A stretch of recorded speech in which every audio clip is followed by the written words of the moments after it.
الحمدللہ رب العالمین والصلاة والسلام علی سید الانبیاء والمرسلین اما بعد فاعوذ باللہ من الشیطان الرجیم بسم اللہ الرحمن الرحیم۔ آج ایک نئے ایپیسوڈ کے ساتھ حاضر خدمت ہیں اور انشاءاللہ آج ہم 15ویں پارے سے چند آیات کا ترجمہ اور تفسیر اور خلاصہ درس قرآن کے طور پر سماعت کریں گے۔ اللہ تعالیٰ عز و جل کی بارگاہ میں دعا ہے خالق کائنات ہمیں سمجھ کر عمل کی توفیق عطا فرمائے۔ پورے ایپیسوڈ میں توجہ کے ساتھ ہمارے ساتھ رہیے گا۔ 15ویں پارے کی ابتدا میں سورہ بنی اسرائیل سے ابتدا ہوتی ہے اور اس میں اللہ تبارک و تعالیٰ نے واقعہ معراج کو ایک بہت ہی پیارے انداز میں اس مبارک سورت کے ابتدا میں بیان فرمایا ہے، اور مسجد حرام سے مسجد اقصی تک معراج کا جو بیان ہے، جو واقعہ ہے، وہ اس آیت مبارکہ کے اندر موجود ہے۔ اللہ تعالیٰ ارشاد فرماتا ہے سبحان الذی اسری بعبدہ لیلا من المسجد الحرام الی المسجد الاقصی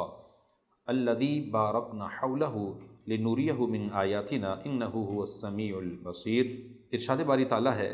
پاک ہے وہ ذات جس نے اپنے خاص بندے کو رات کے کچھ حصے میں مسجد حرام سے مسجد اقصی تک کی سیر کرائی۔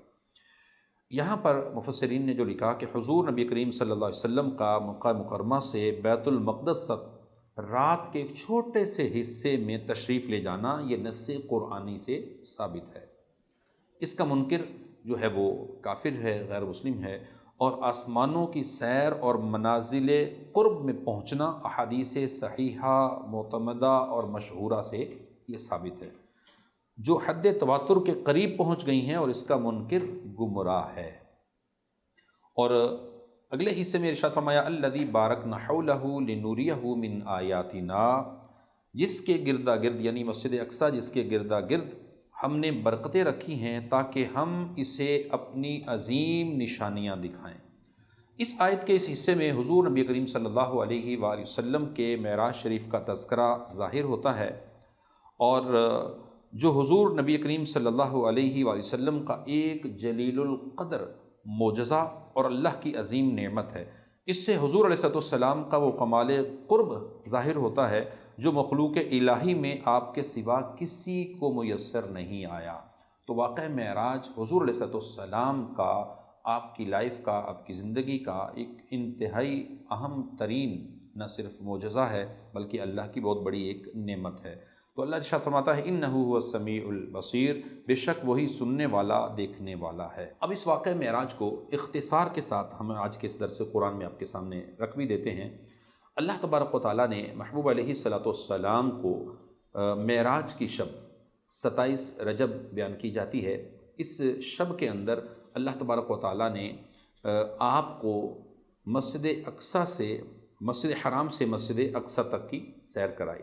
تو یہ جو ایک خاص حصے کا ذکر تو نص قطعی سے اس میں ثابت ہے، لیکن اس کو مکمل طور پر یوں بیان کیا جاتا ہے کہ حضرت ام ہانی رضی اللہ تعالی عنہا جو آپ کی چچا زاد بہن تھیں، ان کے گھر میں رسول اللہ صلی اللہ علیہ وسلم آرام فرما تھے، تو وہاں سے حضور علیہ السلام کی بارگاہ میں جبرائیل امین حاضر ہوتے ہیں اور آ کر حضور علیہ السلام کو اس شب میں وہاں سے لے کر مسجد حرام سے مسجد اقصی کی طرف لے کر جاتے ہیں۔ تو اس سے پہلے کا جو بیچ کے اندر ایک اور واقعہ پیش آتا ہے کہ مسجد حضرت ام ہانی کے گھر سے مسجد حرام حتیم کعبہ میں لا کر حضور نبی کریم صلی اللہ علیہ وآلہ وسلم کا جو ہے وہ سینہ چاک کیا جاتا ہے، نور سے بھرا جاتا ہے، اور پھر حضور علیہ السلام کو براق پر سواری پر سوار کر کے آسمانوں کی طرف اور مسجد حرام سے مسجد اقصی کی طرف لے جایا جاتا ہے۔ تو مسجد اقصی کی طرف آنا اور آسمانوں کی سیر کرنا، جنت کے نظارے کرنا، دوزخ کے معاملات کا معائنہ کرنا، یہ سارا اسی رات میں کئی احادیث معتبر احادیث سے ثابت ہے۔ بلکہ حضور نبی کریم صلی اللہ علیہ وسلم کا اس رات میں جو معراج کا یہ جو واقعہ ہے، یہ آپ کے جسد اقدس کے ساتھ، جسم مبارک کے ساتھ، ظاہری جسم کے ساتھ آپ کا یہ پیش آیا، اور مسجد اقصی کے اندر انبیاء کی امامت کرنا، اسی پر امام الانبیاء آپ کو فرمایا گیا۔ حضور نبی کریم صلی اللہ علیہ وآلہ وسلم اس شب کے اندر امام الانبیاء ٹھہرے،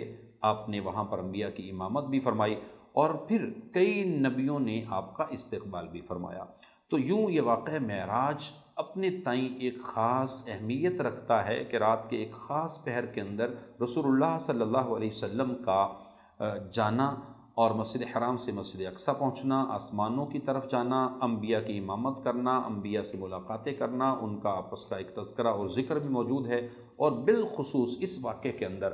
واقعہ معراج کے اندر، نمازوں کی فرضیت اور 50 نمازیں اور اسی کے ساتھ 5 نمازوں کا فائنل احکام اور حکم جو اس رات کے اندر عطا کیا گیا، وہ اس واقعہ معراج کی ایک خاص اہمیت کو بھی اجاگر کرتا ہے۔ تو اگلی آیات کے اندر اگر ہم پڑھتے ہیں تو اسی طرح اللہ تبارک و تعالیٰ نے اور انبیاء کا بھی ذکر اس سورہ بنی اسرائیل کے اندر فرمایا، جیسا کہ حضرت سیدنا موسیٰ علیہ السلام پر انعامات الہیہ کا ذکر اگلی اس آیت مبارکہ کے اندر ہے۔ اللہ فرماتا ہے وَآتَيْنَا مُوسَى الْكِتَابَ وَجَعَلْنَاهُ هُدًى لِبَنِي إِسْرَائِيلَ أَلَّا تَتَّخِذُوا مِن دُونِ وَكِيلًا۔ ارشاد فرمایا اور ہم نے موسیٰ کو کتاب عطا فرمائی اور اسے بنی اسرائیل کے لیے ہدایت بنا دیا کہ میرے سوا کسی کو کارساز نہ بناؤ۔ یعنی اللہ نے فرمایا کہ ہم نے موسیٰ علیہ السلام کو تمہارے پاس بھیجا ہے، ان کو کتاب بھی عطا فرمائی ہے اور بنی اسرائیل کے لیے ہدایت بنا کر بھیجا ہے، اور اللہ کے سوا کوئی کارساز نہیں ہے، رب کائنات ہی جو ہے وہ سب کا مالک اور خالق ہے۔ اور اگلی آیت مبارکہ میں حضرت نوح علیہ السلام کی شکر کی یاد دہانی کا اس انداز میں یہاں تذکرہ کیا گیا، فرمایا کہ ذریۃ من حملنا مع نوح، اے ان لوگوں کی اولاد جنہیں ہم نے نوح کے ساتھ سوار کیا، انہ کان عبدا شکورا، وہ یقیناً بہت شکر گزار بندہ تھا۔ اب یہاں اس آیت مبارکہ کے اندر جب ہم دیکھیں تو اس میں نوح علیہ السلام جب کوئی چیز کھاتے پیتے لباس پہنتے تو اللہ کی حمد کرتے اور اس کا شکر بجا لاتے تھے، اس لیے انہیں بطور خاص شکر گزار بندہ فرمایا گیا۔ تو نوح علی نبینا وعلیہ السلام کی خصوصیات میں سے ایک جو خاصیت تھی وہ اللہ کا شکر گزار بندہ ہونا بھی تھی، کہ آپ ہر بات پر، ہر چیز پر، اللہ کی نعمت پر، کھانے پر، پینے پر، لباس پہننے پر اللہ کا شکر ادا کرتے تھے۔ آج بھی ایمان والوں کو اس چیز کا امت محمدی کے اندر بھی یہ ہدایت ہے، یہ امت محمدی میں بھی آج ایمان والوں کو یہ کہا جاتا ہے، علماء نے اس چیز کو بیان فرمایا کہ ہم بھی اللہ تعالیٰ عز و جل کا نعمتوں پر شکر ادا کریں۔ جب ہم نعمتوں پر اللہ کا شکر ادا کریں گے تو رب کائنات ان نعمتوں کو اور بڑھا کر عطا فرمائے گا۔ اور قرآن کے اندر بھی ہے لَإِن شَكَرْتُمْ لَأَزِيدَنَّكُمْ، رب کائنات فرماتا ہے اگر تم نعمتوں کا شکر ادا کرو گے، اگر تم شکر گزار بنو گے، شکر ادا کرو گے تو میں تمہیں اور عطا کروں گا۔ تو حضرت نوح علیہ السلام کی یہ بہت پیاری سنت بھی ہے کہ جب بھی کوئی نعمت استعمال کریں، نعمت کھائیں، تو تم بھی اللہ تعالیٰ کا شکر ادا کرتے رہو۔ اور بنی اسرائیل کے جو فسادات کا ذکر بھی آگے اسی سورہ بنی اسرائیل کے اندر بیان کیا گیا، اور بنی اسرائیل کے 2 مرتبہ فساد کرنے کی خبر کو کچھ یوں اللہ بیان فرماتا ہے، اور اس میں بھی ہمارے لیے ایک بے شمار حکمتیں موجود ہیں، ہمارے لیے سمجھنے کی چیزیں موجود ہیں۔ فرمایا وَقَضَيْنَا إِلَى بَنِي إِسْرَائِيلَ فِي الْكِتَابِ لَتُفْسِدُنَّ فِي الْأَرْضِ مَرَّتَيْنِ، اور ہم نے بنی اسرائیل کی طرف کتاب میں وحی بھیجی کہ ضرور تم زمین میں 2 مرتبہ فساد کرو گے، وَلَا تَعْلُنَّ عُلُوًّا کبیرہ، اور ارشاد فرمایا کہ اور تم ضرور بڑا تکبر کرو گے۔ تو بنی اسرائیل کی قوم کے اندر یہ معاملہ بالکل واضح تھا، انہوں نے اسی طریقے سے جو ہے وہ تکبر بھی کیا، فساد بھی کیا۔ تو اللہ تبارک و تعالیٰ عز و جل نے جو بنی اسرائیل کی قوم تھی اس کے پہلے فسادی ہونے پر، یعنی ان کے فساد پر ان کو جس انجام تک پہنچایا، اللہ تعالیٰ عز و جل اس کو کچھ یوں بیان فرماتا ہے فَإِذَا جَاءَ وَعْدُ أُولَاهُمَا بَعَثْنَا عَلَيْكُمْ عِبَادًا لَنَا أُولِي بَأْسٍ شَدِيدٍ فَجَاسُوا خِلَالَ الدِّيَارِ وَكَانَ وَعْدًا مَفْعُولًا۔ اور پھر جب ان 2 مرتبہ میں سے پہلی بار کا وعدہ آیا تو ہم نے تم پر اپنے بندے بھیجے جو سخت لڑائی والے تھے، تو وہ شہروں کے اندر تمہارے تلاش کے لیے گھس گئے، اور یہ ایک وعدہ تھا جسے پورا ہونا تھا۔ تو یہاں بنی اسرائیل کے اس واقعے کو ذکر کیا گیا کہ اللہ تبارک و تعالیٰ عز و جل نے بنی اسرائیل کو تورات کے احکام بھیجے، اور انہوں نے کیا کیا کہ احکام کی مخالفت کی، گناہوں کے کاموں میں پڑے، اور حرام چیزوں کے مرتکب ہونے لگے، حتیٰ کہ انہوں نے اللہ کے نبی حضرت شعیہ علیہ السلام یا حضرت ارمیہ علیہ السلام کو شہید کر دیا۔ اور یہ فساد کرنے پر اللہ نے بہت طاقتور لشکر ان پر مسلط کیے، جنہوں نے بنی اسرائیل کے علماء کو قتل کیا، تورات کو جلایا، مسجد اقصیٰ کو ویران کیا اور 70,000 افراد کو گرفتار کیا۔ تو یوں یہ ایک بہت بڑا ان پر ایک امتحان تھا اور ایک فساد تھا۔ تو یوں اگر ہم دنیا میں بھی جب یہ چیزیں دیکھتے ہیں کہ مسلمانوں کی قتل و غارت ہو رہی ہوتی ہے، مسلمانوں کو کہیں نہ کہیں کسی طریقے سے کسی جگہ پر جو ہے وہ ان کو کچلا جا رہا ہوتا ہے، تو وہاں پر اس طرح پچھلی امتوں کے واقعات کو جب ہم پڑھتے ہیں تو پڑھنے کے بعد ہمیں لگتا ہے کہ ان پر تو مختلف طرح کے عذابات آتے تھے، آج ہم پر عذاب نہیں آئیں گے، کیونکہ رسول اللہ صلی اللہ علیہ وسلم نے جو ارشاد فرمایا اور قرآن میں اللہ تعالیٰ کا وعدہ ہے وَمَا كَانَ اللَّهُ لِيُعَذِّبَهُمْ وَأَنْتَ فِيهِمْ، اور اس امت کے لیے اس طرح کے عذابات کہ جیسے کوئی گناہ کرتے تھے لوگ، ان کی شکلیں بدل جاتی تھی، ان پر فوراً ہی کوئی نہ کوئی عذابات آ جایا کرتے تھے، تو ویسے عذابات تو نہیں آئیں گے، لیکن اتنا ضرور ہے کہ یہ قوم کہیں نہ کہیں کسی جگہ دنیا کے اعتبار سے ذلت کی جگہ پر، رسوائی کی جگہ پر، یا کہیں آ کر ان کی کوئی ایسی پکڑ ہو رہی ہوگی کہ وہاں پر اس پکڑ میں پھر ہمیں اللہ کی بارگاہ میں توبہ استغفار کو بھی لازم پکڑنا چاہیے۔ آج ہمیں اس چیز پہ توجہ دینی چاہیے کہ اللہ تبارک و تعالیٰ عز و جل قرآن میں ہمیں پچھلی اقوام کے واقعات سے سکھانا کیا چاہتا ہے، ہمیں بتانا کیا چاہتا ہے، وہ ان قوموں کے فساد کو بتا کر تمہیں بتانا چاہتا ہے کہ اے امت محمدی، اے لوگو، اگر تم بھی اس طرح فسادی قوم بنو گے، اس طرح انبیاء کے نافرمان بنو گے، اس طرح عیش و عشرت کی طرف چلے جاؤ گے، اس طرح فسادات کی طرف چلے جاؤ گے، تو پھر یقیناً تمہارے اندر بھی اس طرح کی ایسی ہی چیزیں کہ جن میں نحوستیں ہوں گی، جن میں تمہارے لیے ذلت ہوگی، جس میں تمہارے لیے کئی طرح کے چھوٹے چھوٹے لیکن تکلیف دہ عذابات ہوں گے، اور کئی طرح اللہ کی طرف سے پکڑ کے وہ پہلو ہوں گے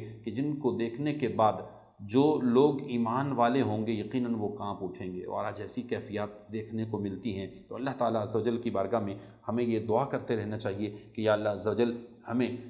جو پچھلی قوموں کے واقعات ہیں، قرآن کے اندر قصص ہیں، امثلہ ہیں، ان سے ہمیں عبرت اور ان سے ہمیں درس لینے کی توفیق عطا فرما۔ اگلی آیت مبارکہ کے اندر رب کائنات نے قرآن مجید فرقان حمید کی 3 خوبیاں بیان فرمائی ہیں۔ اللہ فرماتا ہے ان هذا القرآن یہدی للتی ہی اقوم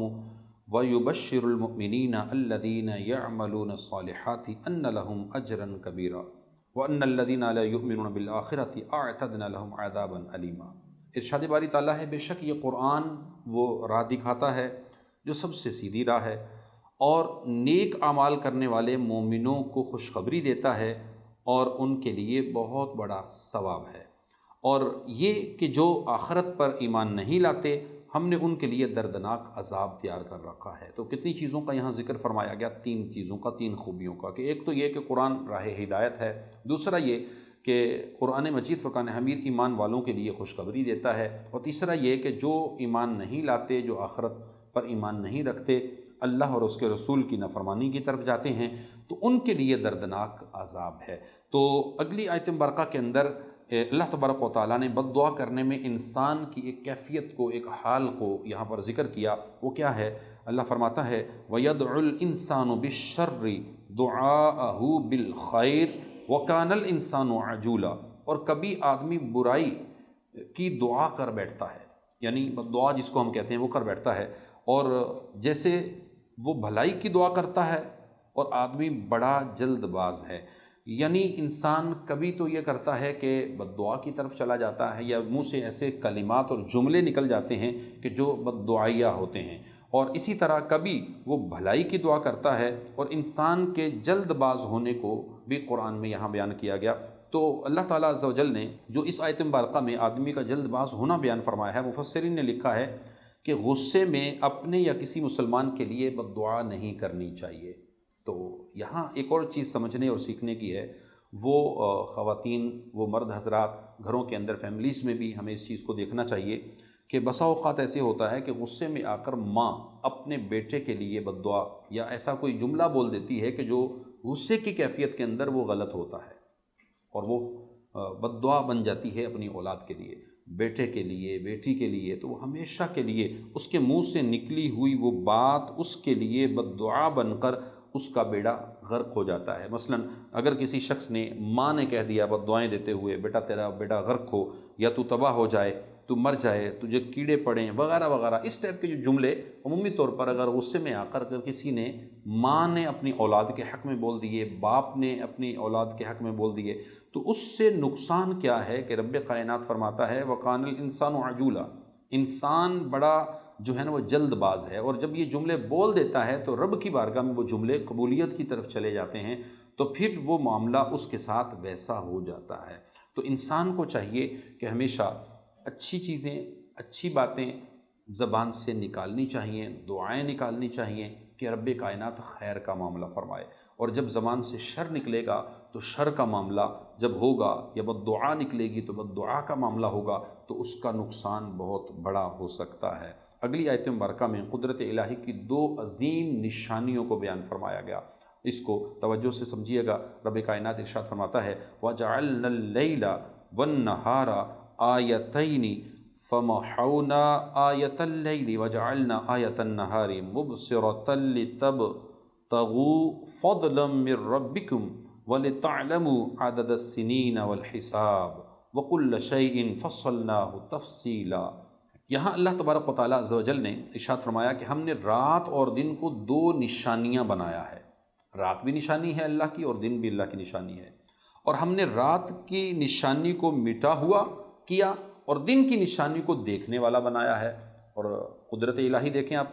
رات میں اندھیرا چھا جاتا ہے اور دن میں ایک روشنی، اور دن پورا کا پورا رب تعالیٰ عز و جل نے دیکھنے والا بنایا تاکہ تم اپنے رب کا فضل تلاش کرو، فضلا من ربکم، اپنے رب کا فضل تلاش کرو تاکہ تم سالوں کی گنتی اور حساب جان سکو۔ اب یہاں یہ دیکھیں عدد السنین والحساب، رب تعالیٰ کی قدرت کا یہ انداز، اور کتنا پیارا انداز ہے، وَكُلَّ شَيْءٍ فَصَّلْنَاهُ تَفْصِيلًا، اور ہم نے ہر چیز کو خوب جدا جدا تفصیل سے بیان کر دیا۔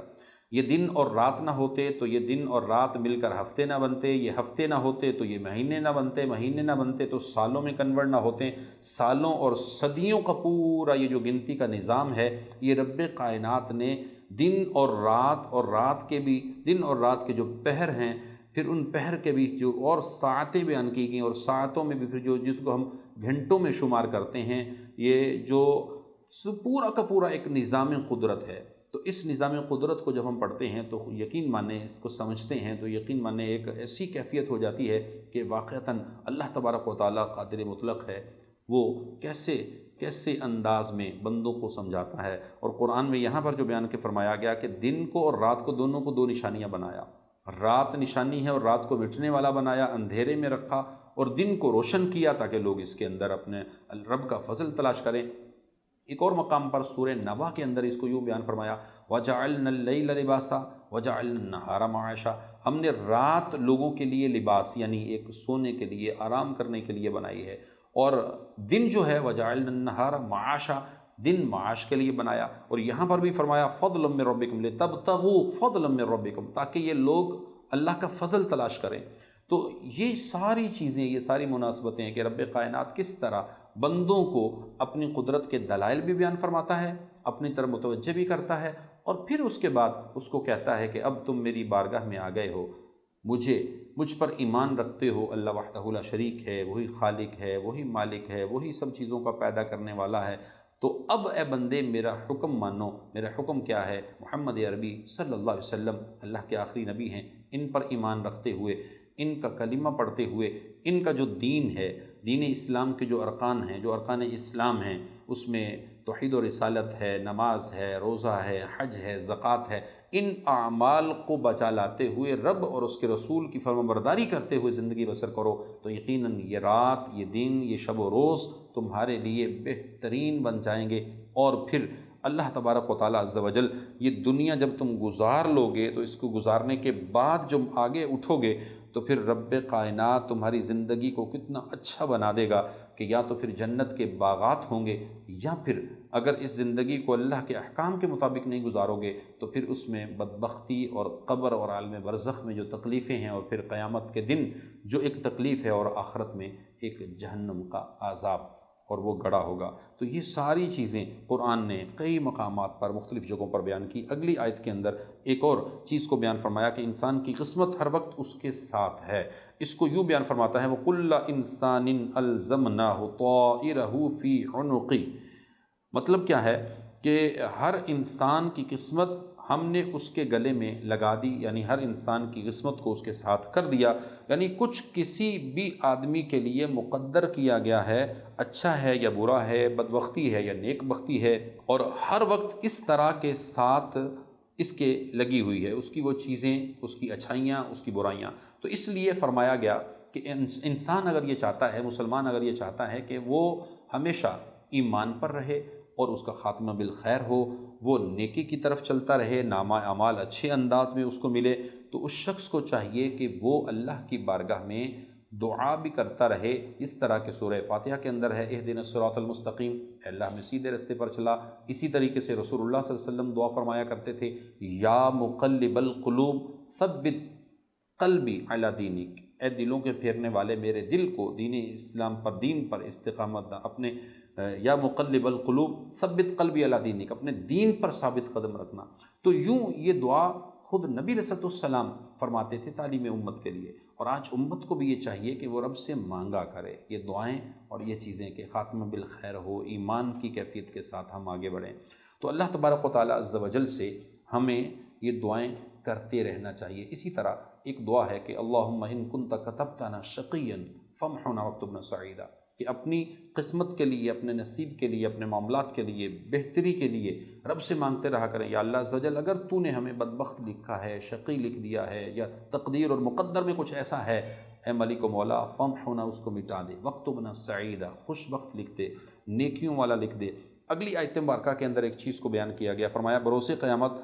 اعمال نامہ ملنے اور اسے پڑھنے کا ایک خاص منظر ہوگا۔ وہ کیا ہوگا؟ فرمایا وَنُخْرِجُ لَهُ يَوْمَ الْقِيَامَةِ كِتَابًا يَلْقَاهُ مَنشُورًا، اور ہم اس کے لیے قیامت کے دن ایک نامہ اعمال نکالیں گے جسے وہ کھلا ہوا پائے گا۔ تو قیامت کا جب دن ہوگا تو اس کے اندر نامہ اعمال اس کو جو ملنا ہے، اقرأ کتابک، تو فرمایا جائے گا کہ اپنا نامہ اعمال پڑھ، کفا بنفسک اليوم علیک حسیبا، آج اپنے متعلق حساب کرنے کے لیے تو خود ہی کافی ہے۔ اس دن وہ اس کے سارے اعمال، اس کی ساری چیزیں، سب کچھ ان کے سامنے ہو جائیں گی۔ اور ارشاد فرمایا من اہتدی فانما یہتدی لنفسی،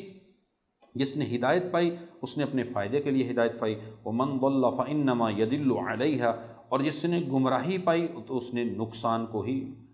پایا، اس نے جو ہے وہ نقصان اٹھایا۔ وَلَا تَزِرُ وَازِرَةٌ وِزْرَ أُخْرَى، تو کوئی جان کسی دوسری جان پر بوجھ نہیں اٹھائے گی۔ اس دن یہ کیفیت ہوگی کہ سارے معاملات اس انداز میں آئیں گے کہ اس دن کوئی بھی کسی کا بدلہ یا کوئی کسی کے لیے کچھ صلہ نہیں بنے گا۔ یہاں پر ایک چیز ذہن میں رکھیں کہ اللہ تبارک و تعالیٰ عز و جل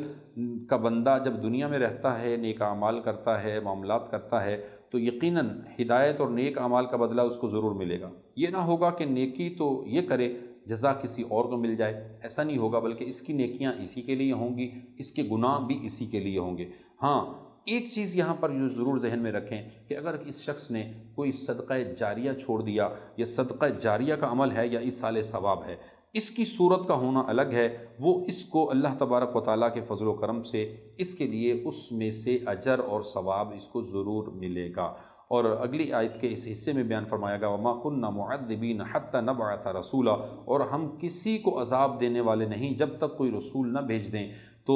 اللہ تعالیٰ حجت ضرور پوری فرماتا ہے، پچھلی قوموں پر بھی اور اس امت میں بھی لوگوں کو بتلایا جاتا ہے، سمجھایا جاتا ہے، اگر وہ نافرمانی کی طرف آتے ہیں تو پھر رب کائنات تو ان پر اپنا عذاب اور معاملہ مسلط بھی فرماتا ہے۔ تو اللہ تبارک و تعالیٰ سے ہمیں دعا کرتے رہنا چاہیے، یا اللہ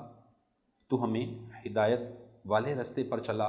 اور اللہ تبارک و تعالیٰ یقیناً لوگوں کی دعائیں سننے والا ہے۔ ہم اللہ کی بارگاہ میں دعا کرتے ہیں کہ خالق کائنات ہم سب کو دنیا اور آخرت کی بھلائیاں نصیب فرمائے، آمین بجاہ نبی امین صلی اللہ علیہ وسلم۔